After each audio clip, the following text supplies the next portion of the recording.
भक्तों, ध्यान से सुनिए। बड़ी करुणा और बड़ी दया के साथ आज मैं आपको एक ऐसा उपाय बताने जा रहा हूं जो केवल एक उपाय नहीं है, बल्कि आपके भाग्य के द्वार खोलने की एक दिव्य चाबी है। भक्तों, जब जीवन में धन की तंगी किसी सूखी नदी की तरह हो जाए, जब व्यापार एक ठहरे हुए तालाब की तरह जड़ हो जाए, जब पैसा घर में आए तो सही लेकिन टिके नहीं, और मन के भीतर बार बार यह पीड़ा उठे कि जैसे कोई अदृश्य बाधा सब कुछ खींच ले जा रही है, तब समझ लेना भक्तों, ये केवल धन की कमी नहीं है, ये आपके भाग्य के रुक जाने का संकेत है। और ऐसे समय में एक सही उपाय, एक सच्चा संकल्प आपके जीवन को पूरी तरह बदल सकता है। भक्तों, आज जो उपाय मैं बताने जा रहा हूं, ये कोई साधारण टोटका नहीं है, ये एक तपस्या है, ये एक संकल्प है, ये मां लक्ष्मी और बजरंगबली की कृपा को अपने जीवन में स्थायी रूप से आमंत्रित करने का मार्ग है। अब ध्यान से सुनिए भक्तों, इस उपाय को आप सोमवार, मंगलवार, शुक्रवार या शनिवार के किसी भी शुभ दिन कर सकते हैं। सबसे पहले आपको चाहिए एक लाल रंग का कोरा, साफ और पवित्र कागज। भक्तों, लाल रंग मां लक्ष्मी को अत्यंत प्रिय होता है। इसके साथ एक लौंग, कुछ कोड़ियां और थोड़ी सी होली की भस्म ले, जिसे गंगा जल या स्वच्छ जल से हल्का सा भिगोकर तैयार कर लें। अब जब सारी सामग्री तैयार हो जाए तो किसी शुभ समय में माता लक्ष्मी के सामने बैठ जाए। ध्यान रखें, मन शांत हो, चित्त स्थिर हो और भावपूर्ण रूप से पवित्र हो। अब उस लाल कागज पर होली की भस्म से अंक 9 लिखें। भक्तों, ये 9 कोई साधारण अंक नहीं है, ये सिद्धि का अंक है, पूर्णता का प्रतीक है।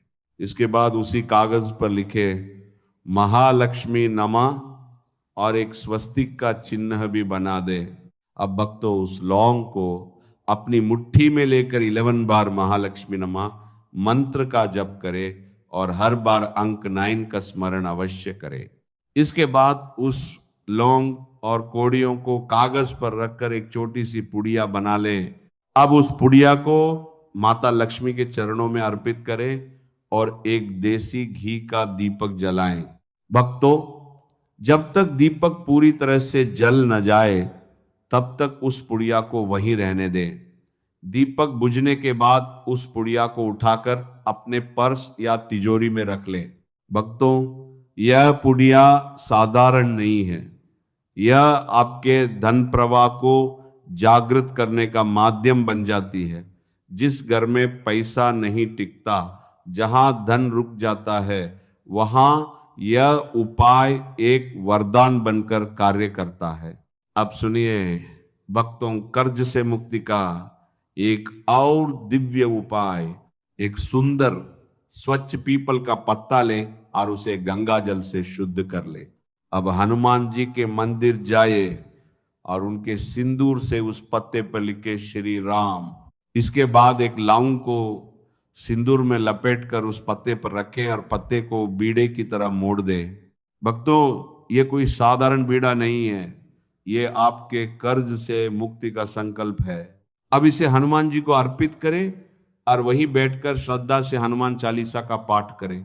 पाठ के बाद विनम्र प्रार्थना करें, हे संकट मोचन, मेरे कर्ज का बोझ उतार दो, मेरे जीवन को हल्का कर दो। भक्तों, जिसने भी इस उपाय को सच्चे मन और श्रद्धा से किया है, उसके जीवन में धन के द्वार खुलने लगे हैं, कर्ज धीरे धीरे समाप्त होने लगा है, रुका हुआ पैसा वापस आने लगा है, और सबसे बड़ी बात, घर की नकारात्मक ऊर्जा समाप्त होने लगती है। भक्तों, हमेशा याद रखना, भक्ति से किया गया कोई भी उपाय कभी व्यर्थ नहीं जाता। और जब मां लक्ष्मी और बजरंगबली की कृपा एक साथ मिलती है तो बंद से बंद किस्मत भी खुल जाती है। तो भक्तों, इस उपाय को सच्चे मन से अपनाइए, पूर्ण श्रद्धा और विश्वास के साथ कीजिए और अपने जीवन में चमत्कारिक बदलाव का अनुभव कीजिए।